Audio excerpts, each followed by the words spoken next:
Is it surprising that the demand for Turkey to close its base in Qatar and to pull its troops out, is that surprising that that's part of the list? Recently, Rex Tillerson, the Secretary of State, asked the two countries, Saudi Arabia and the United Arab Emirates, to provide them with reasonable and actionable list of demands that they want Qatar to take in order to reach out to a resolution to this conflict. The list today we have is more difficult, or rather impossible, to comply with. Basically, they're asking the Gulf country, the Qatar, it's a kind of, dictating their sovereign affairs by imposing these far-reaching requirements. For Qatar, it is impossible to cut relations with Turkey. It is impossible to close up the Al Jazeera network. These two demands mainly are too difficult to comply with.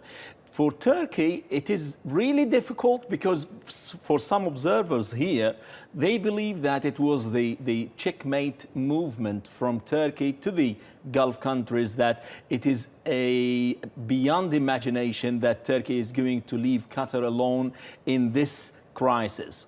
It's not allowed for the Gulf countries, Saudi Arabia, Bahrain, and the United Arab Emirates to dominate over Qatar and believe that Qatar is completely isolated. Still, Qatar is a strategic ally to Turkey, and Turkey believes that it should stand by them, help and support them to the end. Is there any room for negotiation here for Qatar? Of course there is. Previously, Qatar made some concessions. If you remember, in 2014, Qatar closed Al Jazeera Mubashir Misr, the Egyptian branch of Al Jazeera. Qatar also made some concessions for extraditing and deporting lots of people that the Saudi Arabia gave them a list of names, and they already deported them. So the Qataris are showing some kind of understanding to the demands.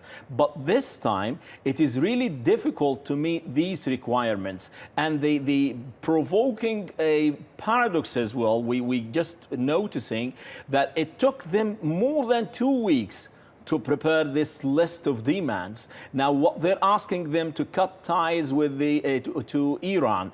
Iran shares with Qatar the biggest gas field in the world, and if they do this, of course, in the list they have, they're saying that you can keep the commerce and trade relations, but you need to cut all diplomatic relations.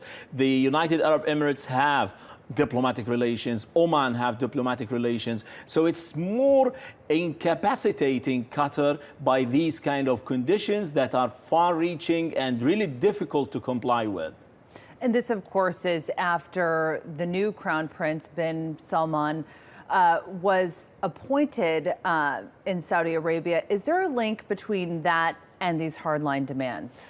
I believe so, yes. Mohammed bin Nayef, the removed Crown Prince, was more pro-Qatar, was more pro-Turkey, and he was like preferring the voice of wisdom, rationality over the irrational measures that they're taking now. If bin Nayef is still in power, I think that he would take more reconciliatory tone with the Qataris, and he would work more on negotiating the conflict rather than resorting to this 10 days. They're giving them 10 days to comply with the list. Otherwise, the worst is coming. The tone is very clear, and they're giving them no room for negotiation, as you asked.